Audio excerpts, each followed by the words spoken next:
Vous accueillir ce soir dans ce bel amphithéâtre, temple de la romanité, qui fait honneur à notre ville. Le sujet abordé en ce début de printemps est difficile, douloureux et hélas très fréquent. Il n'y a pas de jour, en effet, où la presse régionale ou nationale ne fait état d'agressions sexuelles ou de viols atteignant toutes les couches de la société, tous les âges, avec notamment ces crimes odieux touchant les enfants. Pour aborder ce thème préoccupant, il nous fallait une personne courageuse et compétente. Maître Aoulia est celle-là.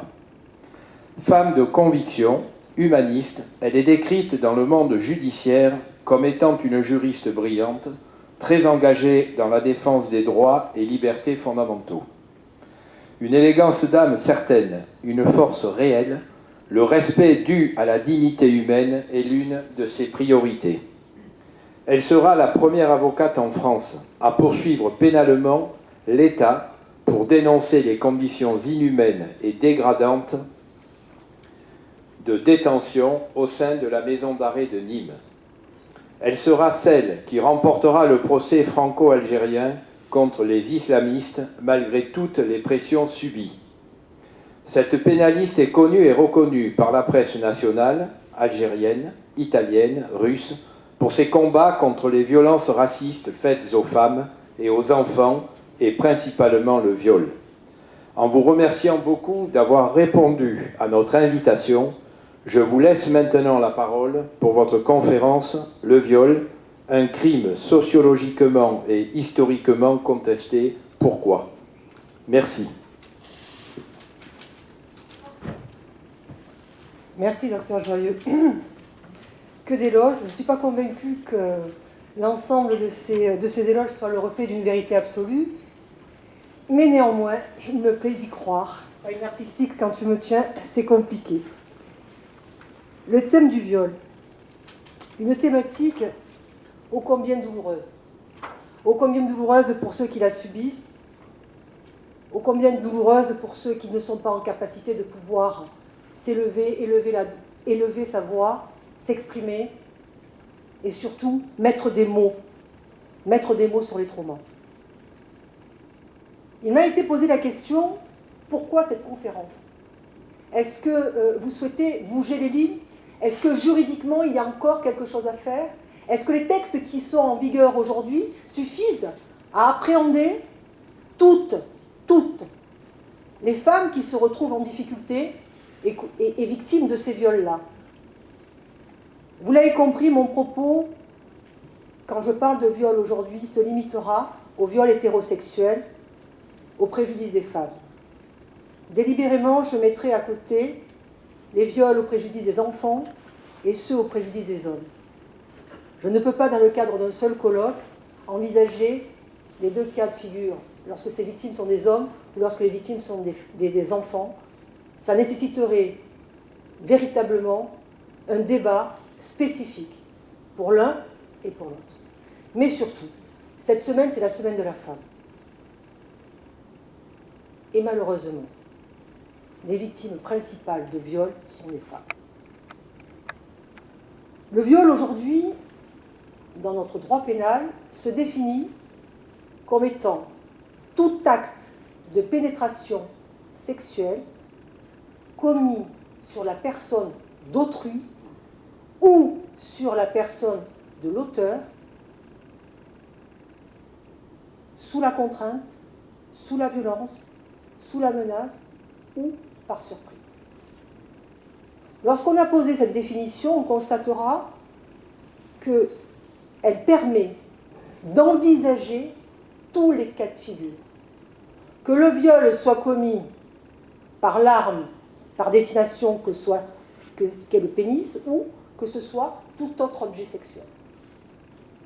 Que l'acte ait été commis au préjudice d'une femme ou qu'il ait été commis au préjudice d'un homme. Qu'il ait été commis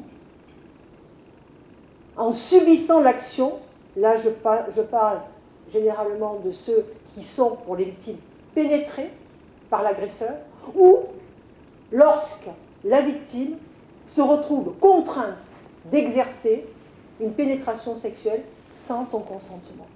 Alors vous le voyez, la définition actuelle ne pose aucune difficulté. Le combat ne se situe pas à ce niveau-là. Le combat, il se situe dans une volonté de sensibiliser et de conduire tout à chacun à une véritable révolution, révolution des mentalités, parce que le droit à lui seul ne suffit pas. Il ne suffit pas si il est dans l'inconscient ou la conscience collective maintenu une pression, qu'elle soit d'ordre sociologique, qu'elle soit d'ordre des usages, qu'elle soit d'ordre religieux, qui fait qu'aujourd'hui, encore, un constat indignant. Ce constat est celui de voir qu'à chaque période trouble de notre histoire, qu'à chaque fois que nous sommes confrontés au véritable trouble social, que ce trouble soit lié à des guerres civiles, que ce trouble soit lié à des guerres tout court, que ce trouble soit lié à des difficultés économiques, systématiquement, on constate une augmentation massive des viols individuels et des viols collectifs.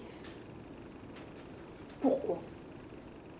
Pourquoi, alors que le viol existe depuis des millénaires, alors que les premiers écrits qui démontrent la condamnation de ce crime remontent à plus de 4000 ans avant notre ère? Comment se fait-il qu'un crime qui a toujours été condamné, qui a toujours été qualifié tel quel, l'acte le plus odieux, puisque qualification criminelle, soit encore aujourd'hui aussi présent, aussi poignant? Si l'on veut comprendre, il est nécessaire, il est impératif de remonter un peu le temps et de remonter l'histoire, de comprendre nos codes, de comprendre la construction des différentes sociétés, la nôtre particulièrement, l'évolution sociétale, l'évolution des mentalités, l'évolution du droit, et cela pour avoir quelques éclairages et s'interroger. Les premiers écrits en la matière ne font pas état du terme viol. On parle d'agression, on parle de coït forcé, on parle de rape. La première fois qu'est évoquée la sémantique viol remonte à 1810. Il s'agit de la codification du Code pénal sous Napoléon. C'est la première fois que le terme est employé. Le terme est employé, mais il n'est pas défini. À l'époque, les dispositions 332 du Code pénal indiquait que tout individu qui commet l'acte de viol, eh bien, doit être évidemment sanctionné. C'était une qualification criminelle, sans le définir pour autant. Le viol n'était pas défini donc sur le plan juridique, laissant la jurisprudence à ce moment-là développer et définir ce qu'est exactement le viol. Par contre, si nous prenons la définition et l'origine sémantique du mot viol, eh bien, nous allons aux racines latines, viol, de violare, c'est-à-dire la force, la violence qui est qualifiée, alors pardon, je ne veux pas dénaturer, la force en action. Violare, la force en action. Pas étonnant que dans le cadre de cette sémantique, la seule perspective du viol ne pouvait être envisagée que dans le cadre d'une pénétration sexuelle, hétérosexuelle, au préjudice de la femme, et uniquement si elle est commise avec violence. La surprise, la contrainte, la menace n'étaient pas prises en compte. La jurisprudence va le développer, va progressivement insérer la contrainte, la surprise, jusqu'en 1980, où on va avoir à ce moment-là une vraie définition. Tout acte de pénétration sexuelle commis sur la personne d'autrui, violence, contrainte, etc. Une fois posés les principes juridiques, je souhaitais avec vous remonter un peu dans le temps. Le droit n'est que l'émergence d'une société. elle nous donne une orientation, elle nous donne un éclairage, mais elle n'est pas suffisante. Il n'est pas suffisant, juste cette photographie juridique est insuffisante pour pouvoir appréhender l'ensemble des subtilités intellectuelles qui conditionnent une société. Notre société et notre droit a été particulièrement imprégné par la civilisation judéo-chrétienne. Le christianisme, d'où découle le droit canonique, a été véritablement un point de départ et un point d'ancrage sur lequel, par la suite, à la fois les législateurs et à la fois les textes législatifs qui sont la conséquence donc des décisions prises par le législateur, vont être amenés à être décrétés. Le christianisme et la civilisation judéo-chrétienne, même, et c'est là où c'est tout de même fort, même pour les personnes qui n'ont aucune croyance, même pour les personnes qui ne sont pas enclins à avoir une quelconque croyance religieuse, nous verrons à travers certains éléments que je vais vous fournir combien la société s'est emparée en oubliant même l'origine religieuse de certains concepts. À telle enseigne que la création même des premières civilisations, ces premières civilisations dont nous allons hériter, des civilisations patriarcales, comment les constructions se font intellectuellement pour en arriver au point de développer le concept selon lequel aucune femme n'a un quelconque droit, démunissez les femmes de leurs droits, arrogez-vous pour qu'elles soient sous votre tutelle, et vous maintiendrez ainsi de façon durable et solide les droits des hommes. Alors voyons, on va un petit peu voyager maintenant, à la fois dans le temps et dans l'espace. Nous allons nous retrouver en Mésopotamie. Et nous ne sommes plus en 2019, mais nous sommes 4000 ans avant notre ère.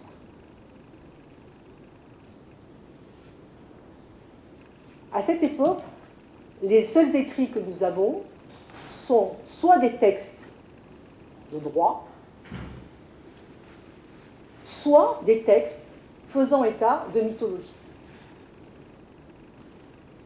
Mythologie, nous le retrouvons dans la civilisation sumérienne. Les textes de droit, nous allons les retrouver à la fois sous l'empire des Assyriens, à la fois sous l'empire babylonien, et à la fois les textes que nous retrouverons aussi, qui serviront de base, même si tout n'est pas vérifié ou vérifiable, il en est de même d'ailleurs pour les textes mythologiques, dans la codification hébraïque. Alors, je suis obligée de passer par rapport aux textes les plus anciens, non pas pour apporter une véracité ou la démonstration que ces textes-là sont le reflet d'une vérité, mais parce qu'ils donnent un éclairage sur le positionnement de la femme, sur le positionnement de l'homme, et évidemment dans ce contexte-là, sur le positionnement et l'éclairage qu'il pouvait avoir à cette époque sur le viol. Pour l'époque sumérienne, je vous indiquais qu'il partait donc uniquement de textes relatifs à la mythologie. Et là, donc, ce qui est écrit, donc ce qu'ils appellent les premiers codes écrits en la matière,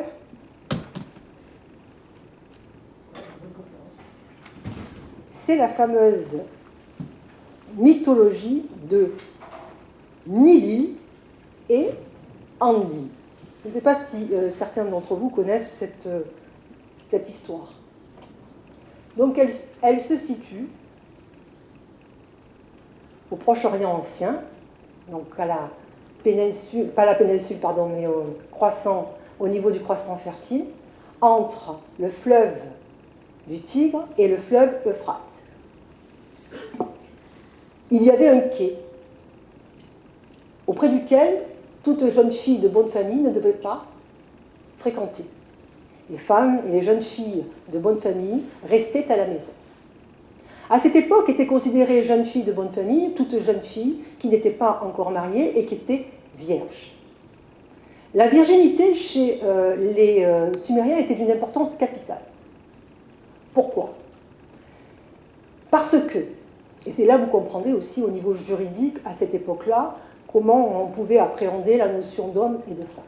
Ils avaient la conscience selon laquelle un enfant né de sa mère ne peut être contesté. On ne peut pas contester la maternité. Mais la paternité peut être toujours contestée. Il n'y a pas de certitude sur ce point-là. Conséquence de quoi? Il était nécessaire et impératif que le mariage consacre une certaine forme de certitude à l'égard de l'époux. Parce que de là dépendait sa paternité, et de sa paternité dépendait bien sûr sa lignée. D'où la nécessité d'avoir cette virginité intacte. Il en allait de la lignée de l'homme, et de la certitude que celui-ci était le père de l'enfant à venir. Donc la virginité, un point d'ancrage extrêmement important. Et vous comprendrez à travers les textes que dont je serai amené à me donner lecture, et aussi de l'histoire mythologique, combien cette virginité, aussi importante soit-elle, le viol, n'était qu'une conséquence pour les Sumériens, soit d'une agression, non pas vis-à-vis de la femme, mais vis-à-vis du père, et si la femme était mariée, vis-à-vis de l'époux. Revenons à notre mythologie. Donc, Nilil était cette jeune fille de bonne famille, qui était vierge, et dont il était interdit d'aller sur le quai. Sur le quai, on y trouvait des prostituées, des personnes de mauvais gens, qui faisaient tous les trafics qui pouvaient exister à l'époque. Elle était jeune, désobéissante, et elle est allée se baigner. À ce moment-là, Enlil, qui était sur une barque, voyant cette jeune fille, se jette sur elle, et malgré le fait que cette dernière a essayé de se débattre, il la violera.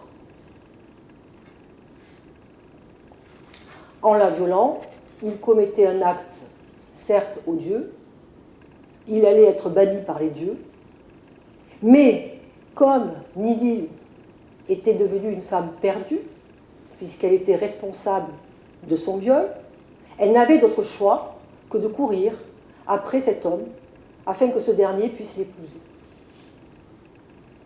Une autre version, toujours durant la même période sumérienne, toujours avec Enlil, mais cette fois-ci, la jeune fille s'appelle Sud.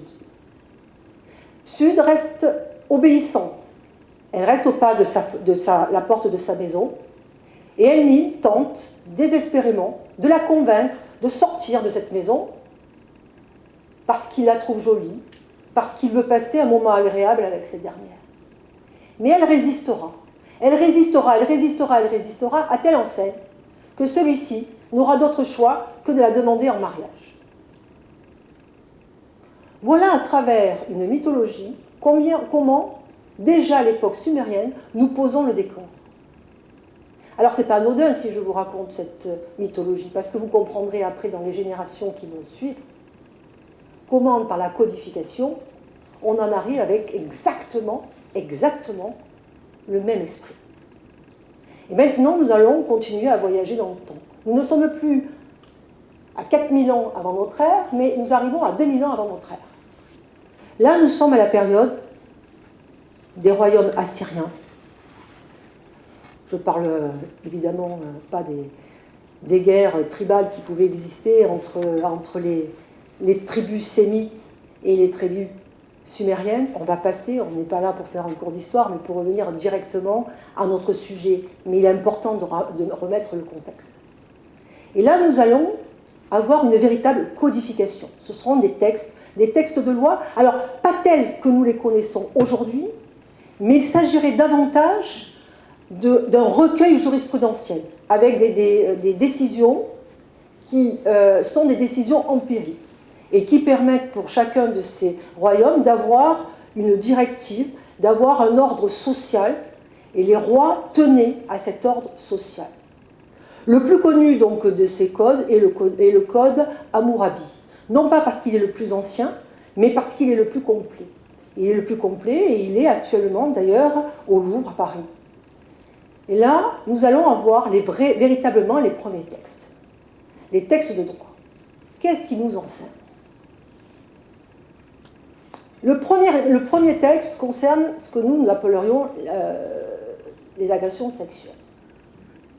Si le texte indique la victime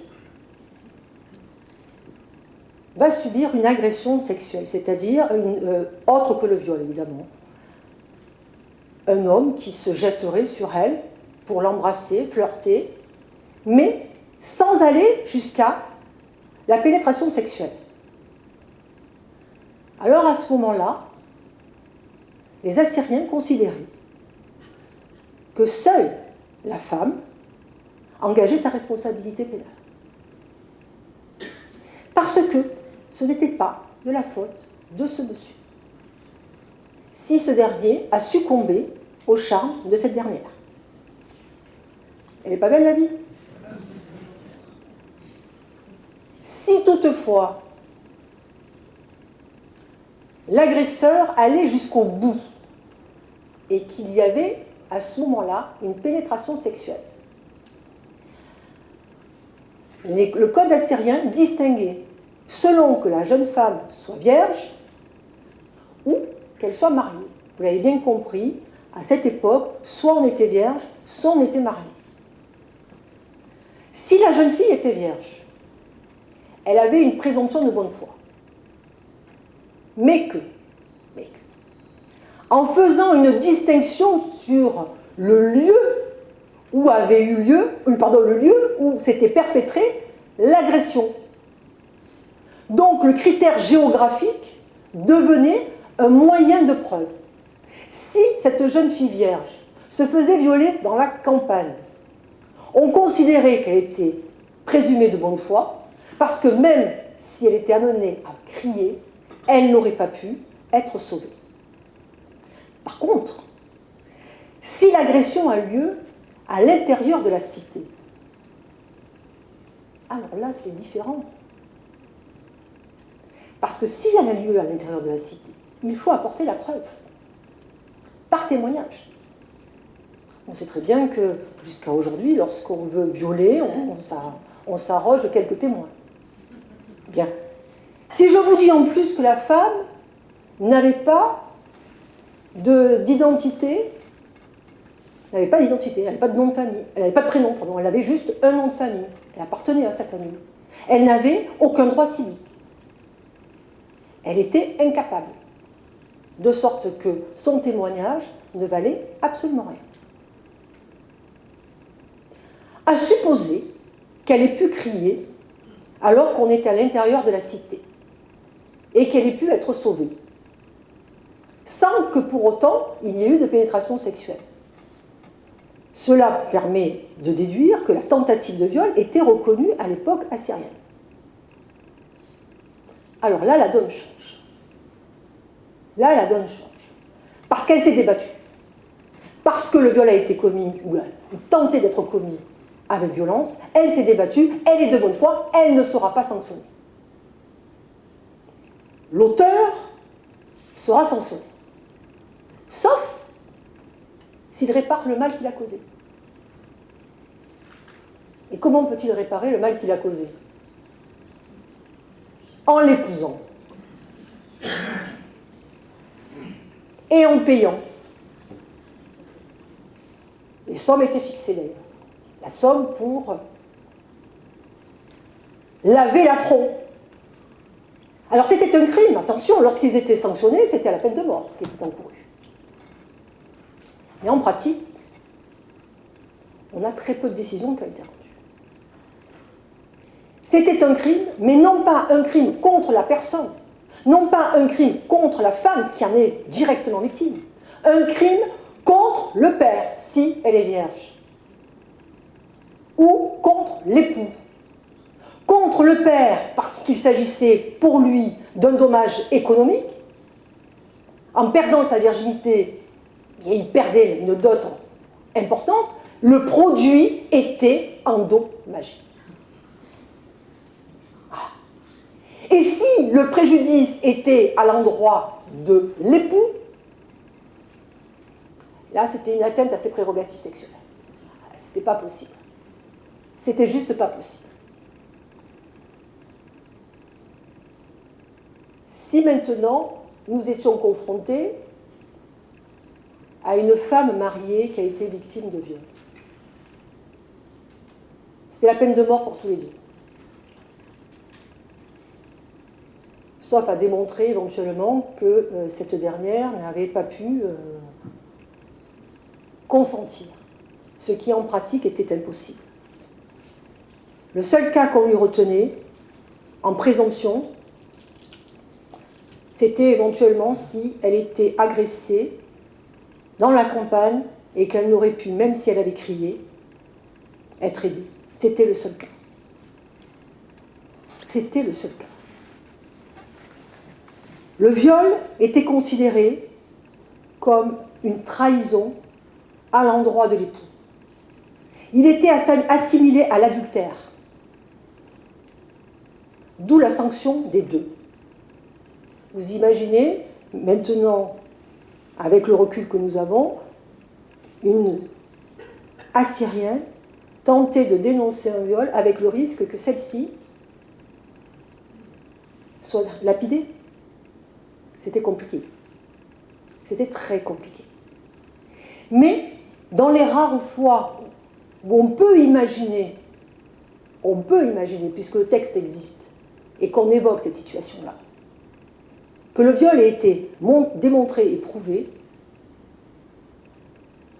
à ce moment-là, sanction. Et là, la sanction, c'est pas d'épouser. Non. La sanction, là, c'est la loi du talion.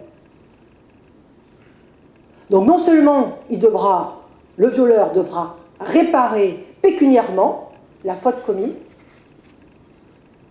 mais il devra donner sa fille vierge en compensation à l'époux qui a subi le préjudice. À travers ces textes, on voit bien que les atteintes, même si la qualification était criminelle, ce n'était pas des atteintes vis-à-vis de la victime, de l'épouse, mais vis-à-vis de l'époux. C'est l'époux qui a été bafoué. C'est l'honneur de cet homme qui a été bafoué, qu'il soit époux ou qu'il soit père. Alors on se dit qu'on va avancer un petit peu et avec la naissance de la religion monothéiste, la mère des religions monothéistes dans les textes hébraïques, on peut imaginer qu'il va y avoir une évolution. Non seulement il n'y aura pas d'évolution sur ce point-là, mais lorsqu'on compare les textes assyriens à ceux codifiés dans l'Ancien Testament sur cette thématique, viol individuel, viol collectif, on constatera que non seulement les viols collectifs ne sont pas tolérés, ils étaient encouragés. Et les viols individuels, on retrouve exactement la même conception. Réparation par le mariage lorsque la victime est vierge.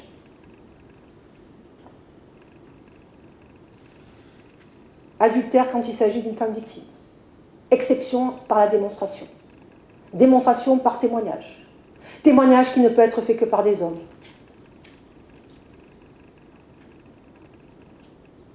Avançons dans le temps. Nous sommes entre le 2e et le 4e siècle de notre ère.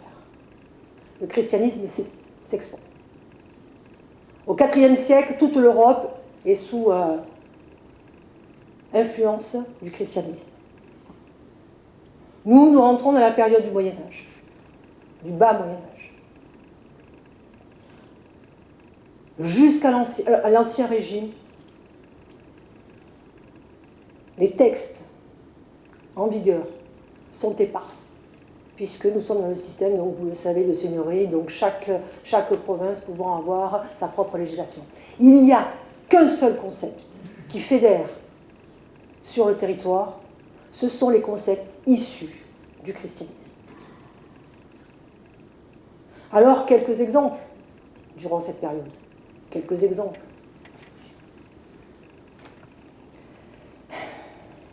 C'est terrible parce que l'actualité, vous l'avez rappelé, et puis on verra les résonances. Il y avait la seigneurie ecclésiastique. Nous sommes au XIVe, XVe siècle. La prostitution était non seulement tolérée, mais elle était même encouragée. La seule profession que pouvait exercer une femme, c'était la profession de péripatéticienne. Quelles sont les femmes qui agissaient et qui exerçaient cette profession? Pour la grande majorité d'entre elles, celles qui avaient été violées et rejetées.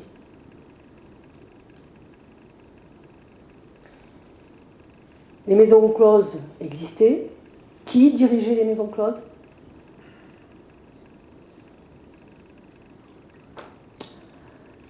Eh oui. Les seigneurs. Non. Non. Et non. Le pouvoir ecclésiastique. Pendant presque une centaine d'années. Et l'État récupérait 50 à 60% des bénéfices. Quel commerce lucratif!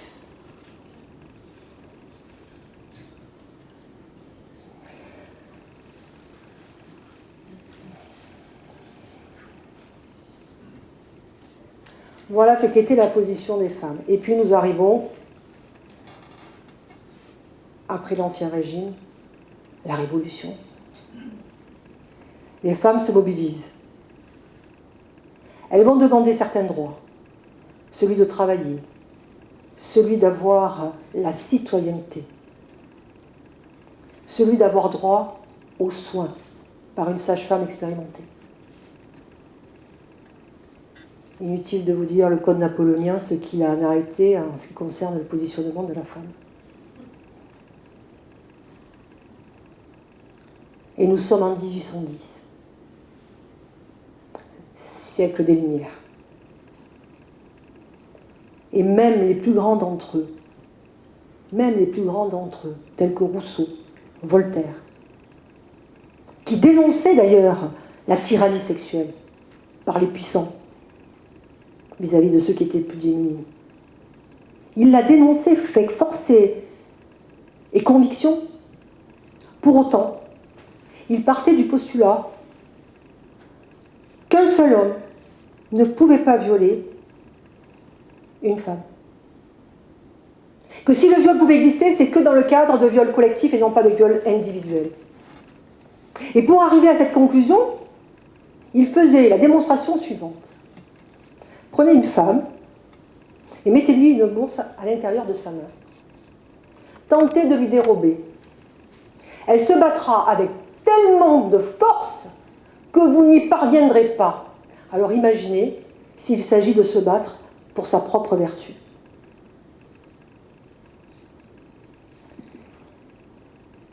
Dans ce contexte, les années passeront, il y aura le code napoléonien, il y aura les dispositions légales, il y aura toujours les viols, il y aura les viols individuels, il y aura les viols collectifs. Concernant les viols collectifs, il faudra attendre la fin de la Seconde Guerre mondiale pour qu'on puisse les dénoncer avec force, parce qu'ils étaient tolérés.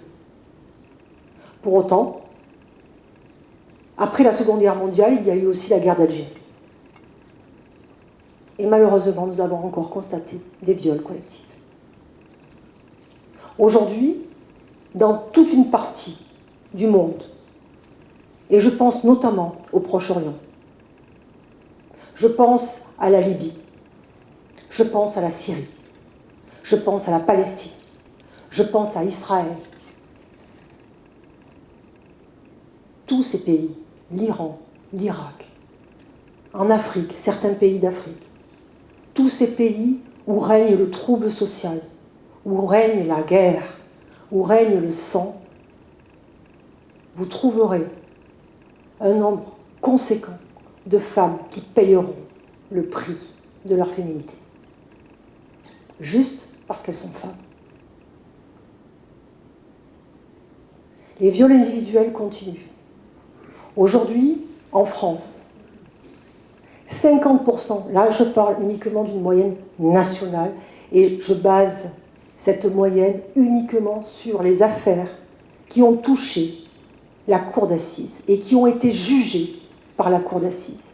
50% des affaires jugées devant la cour d'assises sont des crimes de viol.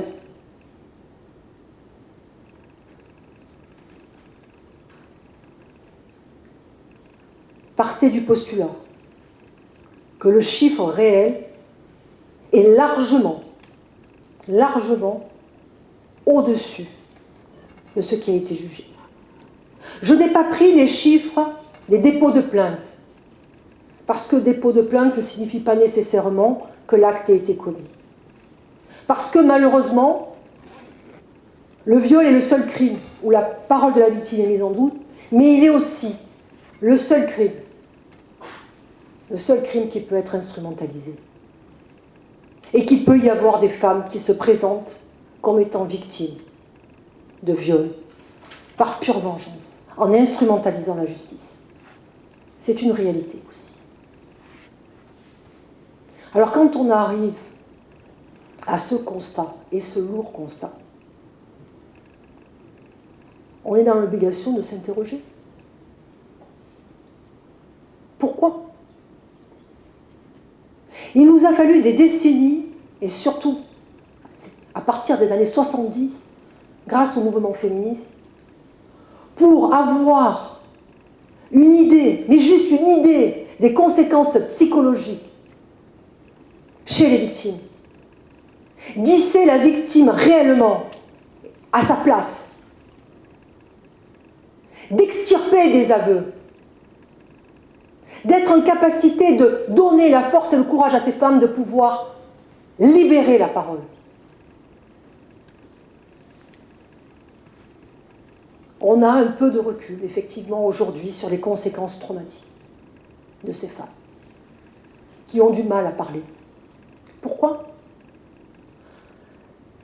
Parce que les sociétés dont nous sommes issus et dont nous avons reçu en héritage, qu'elles soient judéo-chrétiennes ou arabo-musulmanes, ces sociétés patriarcales ont réussi l'exploit à faire peser sur les épaules de la victime le poids de la honte.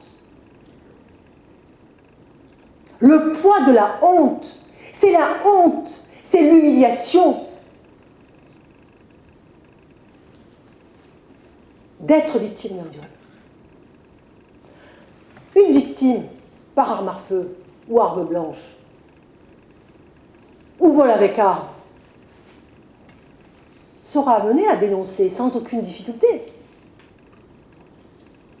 Mais une victime de viol, c'est beaucoup plus complexe. Ils ont réussi à les faire peser la honte et la culpabilité. Et la culpabilité. Et culpabilité d'autant plus accrue qu'il faut savoir que 80% des viols sont commis par l'entourage proche. Le père, le frère, le cousin, l'ami, le directeur d'école, le curé, tous ces hommes de confiance, l'éducateur, les personnes qui sont proches, 80%, plus de 80% des affaires dont je vous parlais qui ont été jugées correspondent à un entourage proche. Moins de 20% concerne viol commis par un étranger ou les viols collectifs appelés les tournantes. Ça interroge. Imaginez la culpabilité sur les épaules de celles qui en sont victimes pour dénoncer. Néanmoins, avec force, elles se sont levées. Avec force, elles ont dénoncé. Et puis nous avons progressivement compris les conséquences traumatiques chez ces victimes. Il y a une chose que nous n'avons pas à l'heure actuelle. Quel est le cheminement intellectuel du violeur? Quel recul avons-nous? Parce que la réalité, c'est qu'il n'y a pas de profil. Le violeur, ça peut être l'étudiant sympathique. Il peut être médecin, il peut être ouvrier, il peut être SDF. Il n'y a pas de profil type. Il n'y a pas de profil type et il n'y a pas d'interrogation. Rien n'a été écrit sur le sujet, ou pratiquement peu. Même Freud, qui est le père de la psychanalyse, et qui a basé des études substantielles sur la sexualité, expliquant même la violence chez les hommes, et taisant. Une chose est certaine, c'est que sur la base uniquement, exclusivement des textes législatifs, on ne révolutionnera pas les mentalités sur ce point-là. Les textes sont très bien tels qu'ils sont aujourd'hui. La répression existe. Et elle existe dans tous les pays du monde. Et ce, comme je vous l'indiquais, depuis plus de 4000 ans avant notre ère. Pour autant, il existe encore d'autres pays où les auteurs de viol peuvent réparer leur acte par le mariage. Au Maroc, 2014, abrogation du texte de la honte. Suite à quoi?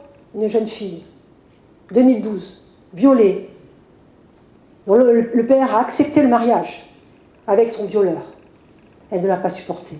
Elle s'est suicidée. Les mouvements féministes se sont mobilisés jusqu'à ce qu'il y ait l'abrogation de ce texte.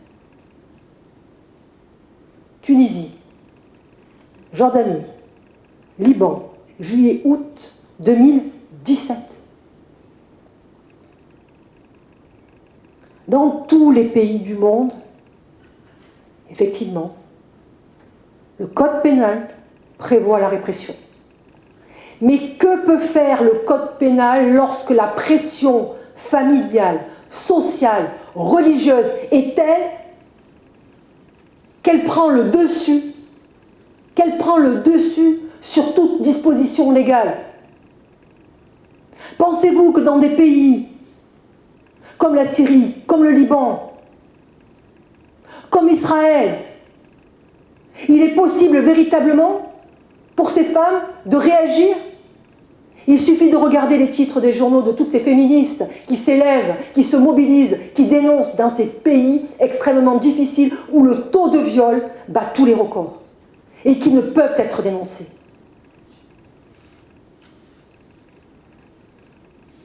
C'est là une triste réalité, c'est là une triste vérité. Et je ne peux pas arriver aujourd'hui, constater, m'indigner et ne rien faire. On ne révolutionnera pas à notre petite échelle, c'est bien évident. Mais si, à l'issue de ce colloque, chacun d'entre nous s'interroge et part du postulat qu'il n'existe pas de violeur né, mais que potentiellement, dans des circonstances particulières, en raison de toute cette mémoire génétique qui nous a été transmise de génération en génération, si on s'interrogeait réellement, si on faisait peser le poids de la honte sur les épaules des auteurs et non pas sur les épaules des victimes.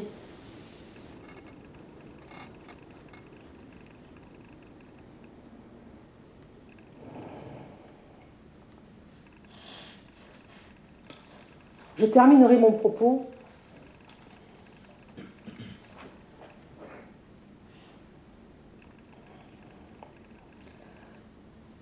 sur les conséquences traumatiques.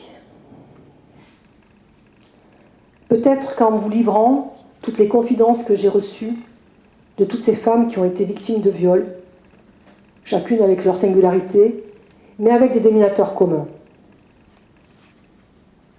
Peut-être qu'en livrant cela, avec tout mon ressenti, en me faisant revivre à travers quelques mots, et ces conséquences-là, peut-être que cette sensibilité sera davantage prise en compte.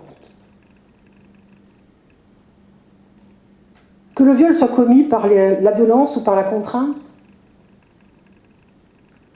qu'elle se soit débattue ou qu'elle ne se soit pas débattue,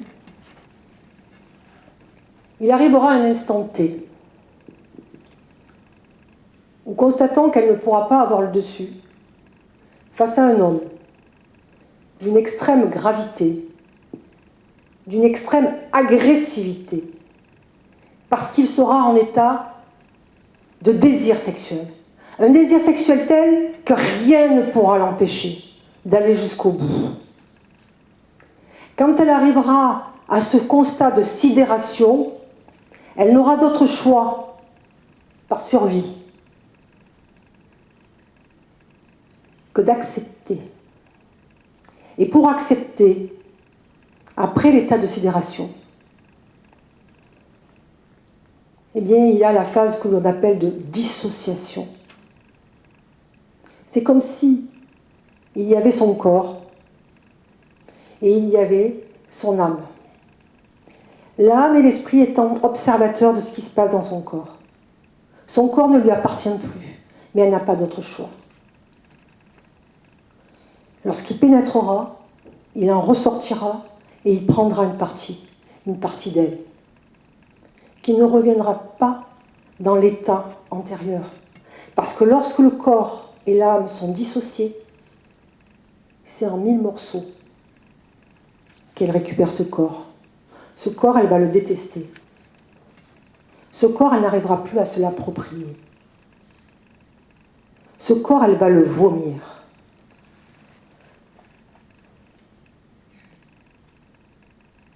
Elle n'existera plus et elle va nourrir le sentiment de culpabilité, de ne pas avoir été en capacité de pouvoir résister et échapper, d'avoir laissé à un homme cette capacité de lui prendre ce qu'il y a de plus précieux dans le respect de notre dignité, notre corps.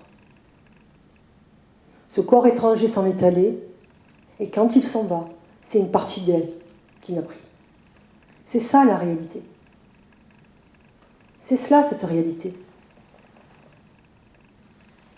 Et il est quasi impossible de se laver de ces stigmates. Elles sont marquées au fer. Elles prendront des douches ad vitam aeternam. Elles se laveront. Elles essaieront de vomir par chaque pore de leur peau tout ce qui a pu être à l'intérieur d'elles. Elles finiront par se détester. Elles seront dans l'incapacité de se réapproprier ce corps.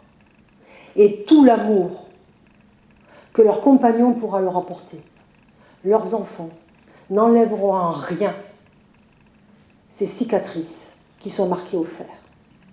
C'est cela les conséquences. Il n'y a pas de guérison. Pourquoi ?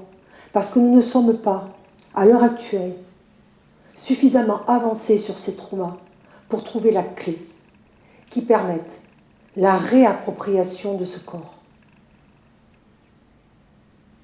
Et si elles n'aiment pas ce corps, elles ne peuvent pas s'aimer. Et si elles ne s'aiment pas, elles ne vont pas pouvoir donner amour.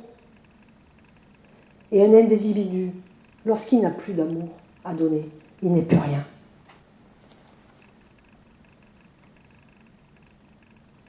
Voilà, j'en ai terminé sur ces propos un peu difficiles, je vous l'accorde, mais qui étaient, me semble-t-il, nécessaires. Je vous remercie de toute votre attention, je vous ai trouvé très réceptif. C'était un sujet difficile et vraiment, c'était pas évident de l'amener avec forme, élégance et sensibilité.